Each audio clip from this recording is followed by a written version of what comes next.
Bonjour les chefs, c'est Charline de Menu Hebdo et c'est un plaisir de te faire cette nouvelle vidéo aujourd'hui. Alors aujourd'hui, je ne vais pas te dire comment cuisiner, des nouvelles astuces pour cuisiner plus rapidement, mais je vais aborder un sujet qu'on est tous confrontés en cuisine quand on cuisine, c'est le nettoyage et on est obligé de passer par là et du coup, voilà, ça nous prend du temps et c'est aussi fatigant, ça dépend comment on cuisine, si on fait brûler des choses ou pas. Alors, je voulais te présenter aujourd'hui le cercle de Zinner. Tu vois, c'est ce qui s'affiche là. Eh bien, on va voir ensemble qu'est-ce que ce cercle de Zinner et le plus important d'ailleurs, c'est comment l'utiliser au quotidien pour vraiment te faciliter le nettoyage en cuisine. Alors, on va commencer par en haut à gauche, il y a marqué température de l'eau. Alors ça, c'est pas nouveau, tu le sais, c'est plus facile de nettoyer à l'eau chaude qu'à l'eau froide. Donc voilà, ce que je te conseille, c'est vraiment d'utiliser le maximum de fois que tu peux de l'eau chaude, voire très chaude. Si tu es un peu sensible des mains, ben, utilise des gants, sinon on s'y habitue très rapidement, tu verras. Ensuite, à droite, ce qui est vert, c'est l'action chimique. Alors, l'action chimique, ce que j'aime pas trop dans ce mot-là, c'est le mot chimie. Mais bon, si tu veux, c'est tous les produits qu'on va mettre pour nous aider à nettoyer. Alors, bien sûr, tu as des produits chimiques, hein, comme des liquides vaisselle, comme, je sais pas moi, l'eau de Javel, des choses comme ça qui peuvent t'aider à nettoyer, mais tu peux aussi utiliser des produits un peu plus écologiques, comme par exemple, tu vois, du vinaigre blanc, tout simplement. Sinon, tu peux prendre aussi du bicarbonate de soude, et même, voilà, tu peux faire ta vaisselle avec du savon de Marseille, ça va aussi. Du coup, c'est plus écologique, c'est un peu moins efficace, mais tu verras. Attends la fin de la vidéo et je vais t'expliquer comment quand même faire ton nettoyage avec des produits écologiques, donc un peu moins puissants, mais sans y passer des heures et t'épuiser. Alors, en bas à droite, en bleu, on voit l'action mécanique. Alors, qu'est-ce que c'est l'action mécanique? Eh bien, c'est ce qu'on veut tous éviter. Moi, c'est, voilà, si je peux ne pas avoir d'action mécanique, c'est-à-dire ben, tout simplement de frotter, hein, eh bien, c'est vraiment super. Et voilà, c'est ce que j'évite. Pareil, on verra à la fin de la vidéo, je vais t'expliquer comment passer le moins de temps sur l'action mécanique ou comment ne pas du tout en avoir. Là, on voit par exemple que l'action mécanique c'est représenté par une petite brosse. Alors bien sûr, il y a aussi le choix du matériel qui est très important. Alors, tu vois, aujourd'hui, moi, j'utilise deux brosses. Il y a celle-ci. Voilà, en fait, c'est un peu l'équivalent d'une paille de fer, sauf que c'est la forme d'une brosse. Enfin voilà, elle se tient bien en main et c'est cool. Ça, j'utilise rarement. C'est très abrasif, ça abîme les surfaces. Il y a ça aussi, ça dépend de la surface que tu as à nettoyer. Si par exemple tu as encore des poils en téfal, même si c'est pas bon pour la santé, mais si tu en as encore, bon ben voilà, tu le sais, il faut surtout pas utiliser ça. Ma deuxième brosse que j'utilise très souvent, c'est celle-ci. Elle a des poils, tu vois, ouais. Elle a des poils un peu plus souples, mais voilà, elle aide quand même à bien nettoyer. Voilà, c'est celle que j'utilise le plus souvent. Alors, en bas à gauche, en jaune-orange, on voit le temps de contact. Ben, ça, je veux dire, c'est pas nouveau, je t'apprends rien, c'est ce qu'on appelle faire tremper. Donc voilà, si tu mets de l'eau chaude du produit, tu laisses tremper, ben, normalement, voilà, la vaisselle sera plus facile à faire. Donc moi, ce que je te conseille, c'est vraiment de tout faire tremper. Alors, bien sûr, on croit qu'on fait tremper que la casserole. Mais par exemple, je fais tremper ma plaque à induction. Des fois, quand je cuisine, il y a des petits morceaux qu'on giclé, ils ont un peu séché. Parce que ce que je fais, c'est que je mets de l'eau sur ma plaque à induction avec, par exemple, du vinaigre et du bicarbonate. Et voilà, j'attends 5-10 minutes. Comme ça trempe avec les produits chimiques et comme ça, c'est plus facile à nettoyer. Donc jusque-là, il n'y a rien de nouveau. Je pense qu'en fait, ce cercle de Zinner, tu le connaissais pas sous cette forme-là, voilà, là ça fait un bon récapitulatif, un bon résumé, mais tu connaissais quand même toutes ces actions et sûrement que tu les fais quand même plus ou moins au quotidien. Mais voilà, je voulais juste que cette image, tu la gardes en tête et que tu t'en rappelles à chaque fois que tu nettoies.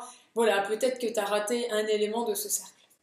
Alors, ce qui est aussi très important avec le cercle de Zinner, c'est que si tu veux, comment dire, s'il y a une de ces parties du cercle que tu ne veux pas faire, comme par exemple, comme par hasard, l'action mécanique, imaginons, bah, tu n'as pas envie de frotter, moi c'est mon cas, j'ai jamais envie de frotter, de perdre du temps, voilà, l'huile de coude et tout, non, c'est pas mon truc, eh bien, sache que si tu n'as pas envie, par exemple, de frotter, il va falloir mettre l'accent sur les trois autres éléments. Ça veut dire qu'il va falloir que tu mettes de l'eau très chaude, que tu mettes des produits chimiques, on va dire, assez puissants, et que tu laisses tremper assez longtemps, donc le temps de contact. Et plus le temps de contact est long, par exemple, moins tu auras besoin d'eau chaude et moins tu auras besoin de produits chimiques trop agressifs. Enfin, tu vois, avec ces quatre éléments-là, Tu peux ajuster en forçant plus ou moins sur l'un et sur l'autre. Tout à l'heure, je t'ai dit que j'utilisais des produits de nettoyage écologiques. Alors bien sûr, je trouve que ça n'a pas la même puissance que des produits qu'on peut trouver dans le commerce. C'est pas dégraissant pareil, c'est pas pareil, mais c'est pas grave. Puisque j'utilise de l'eau très chaude, puisque je le frotte quand même un minimum, mais bon, c'est mieux pour la planète puisque j'utilise des produits écologiques, et je laisse tremper beaucoup plus de temps puisque je sais que mes produits sont un peu moins efficaces. Mais bon, le trempage, c'est pas grave puisque ça ne demande pas d'action, c'est très facile à faire. Voilà, il y a juste quelques temps pendant que ça trempe, moi je fais autre chose et après voilà, le nettoyage est beaucoup plus facile. Donc ça c'est bien, c'est toute la théorie. Donc on va finir cette petite vidéo sur des actions vraiment concrètes. La première action concrète, par exemple, c'est le nettoyage du micro-ondes. Alors, par exemple, je t'ai dit que le temps de contact, eh bien, en fait, c'était le temps où tu mettais à tremper. Mais par exemple, comme on parle du micro-ondes, tu vas dire, oui, mais moi, je ne peux pas faire tremper mon micro-ondes, je ne veux pas le mettre dans l'eau, enfin voilà, il y a de l'électronique et tout. Non, bien sûr. Par contre, le temps de contact avec l'eau, ça ne veut pas dire temps de contact avec de l'eau liquide. Allez, je mets fin au suspense et je te dis, pour nettoyer ton micro-ondes très facilement, tu l'ouvres, tu mets un demi-verre d'eau dedans et tu portes à ébullition le verre d'eau. Tu le laisses à ébullition au moins quand même quelques secondes, voire une minute, pour qu'il y ait bien de la vapeur d'eau partout dans ton micro-ondes. Tac, tu l'arrêtes, tu laisses la porte fermée, d'accord? Ensuite, tu laisses, je sais pas, on va dire 5 minutes à peu près, et tu regardes. Normalement, la vapeur d'eau a commencé à décoller tout ce qui était sale autour de ton micro-ondes. Et normalement, en un coup d'éponge, tu as vraiment tout enlevé, je sais pas moi, soit les restes d'aliments un peu séchés, soit ce que tu veux. Et c'est vraiment très facile. Alors si au bout de ces quelques minutes où c'est qu'il y a eu la vapeur d'eau dans ton micro-ondes, bah, c'est pas tout à fait enlevé, bah, tu recommences l'opération. Tu remets un peu d'eau dans ton verre d'eau, paf, tu reportes à ébullition, tu patientes un peu et vraiment pour avoir à nettoyer des micro-ondes pendant longtemps en restauration de collectivité, je peux dire que cette technique elle est vraiment top. C'est un directeur de restaurant qui me l'a appris, il m'a dit t'embête pas, regarde fais comme ça, paf. Alors ce que je faisais c'est que voilà, je mettais mon verre d'eau, paf, je lançais le micro-ondes, je faisais autre chose en attendant. Et voilà, j'arrivais un coup d'éponge, tout était propre, tout était nickel. Donc si tu veux, voilà, comment tu peux appliquer le cercle de Zinner très facilement chez toi. Alors là, bien sûr, c'est des petites astuces pour l'évoluer, mais voilà, garde bien en tête ce schéma.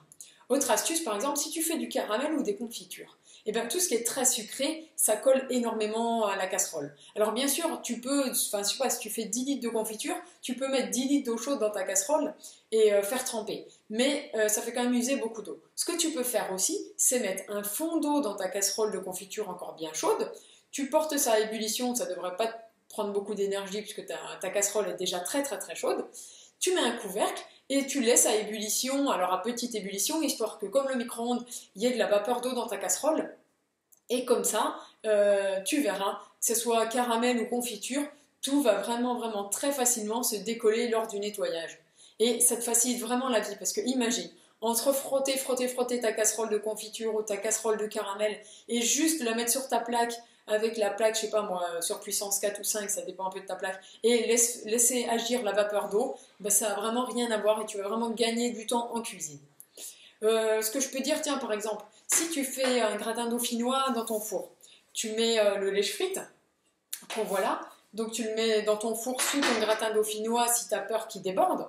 Et une fois la cuisson du gratin dauphinois terminée, ton lèche-frite il va être super chaud. Et bien ce que tu fais, c'est que tu fais mouillir un peu d'eau et tu mets l'eau chaude dans ton lèche-frite. Et comme ça, voilà, si ton gratin il a débordé, ça fait du lait déjà, ça salit pas ton four et le revêtement spécial qu'il y a dessus, ça l'abîme pas, ça salit que le lèche-frite.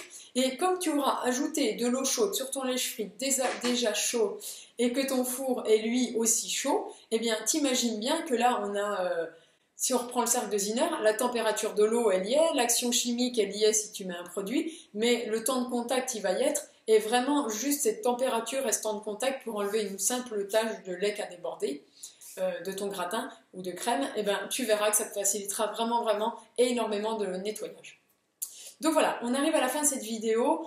J'espère que t'es pas déçu parce que c'est pas une vidéo comme le gâteau le plus vite fait du monde, la méthode placard ou des choses comme ça, mais vraiment le nettoyage ça fait partie intégrante de la cuisine. Malheureusement, à chaque fois qu'on cuisine, on salit au moins une casserole, un couteau ou une planche. Alors voilà, avec ces petites astuces que tu peux mettre en pratique au quotidien, tu peux vraiment améliorer le nettoyage et le temps du coup que tu passes en cuisine et le temps que tu passes à nettoyer et aussi ton énergie parce que celle-là elle n'est pas inépuisable. Donc moins tu mets d'énergie dans le nettoyage, plus tu en as à mettre ailleurs. Voilà, pour terminer cette vidéo, n'oublie pas de mettre dans les commentaires si tu as une astuce de nettoyage à toi et que tu veux en faire profiter tout le monde, surtout, n'hésite pas, mets-la dans les commentaires de la vidéo, dans les commentaires du blog. Voilà, on est là pour tout partager ensemble et ce serait vraiment super si tu partages tes petites astuces à toi. Voilà, ce serait génial. Et ben voilà, merci d'avoir regardé cette vidéo. Il y a plein de trucs qui vont s'afficher. Si tu veux t'abonner à la chaîne, revoir cette vidéo du gâteau le plus vite fait du monde. Voilà, libre à toi. Si tu veux recevoir une idée de repas par jour pendant un an, c'est aussi libre à toi. Je te dis merci d'avoir regardé cette vidéo et à la prochaine. Bye bye.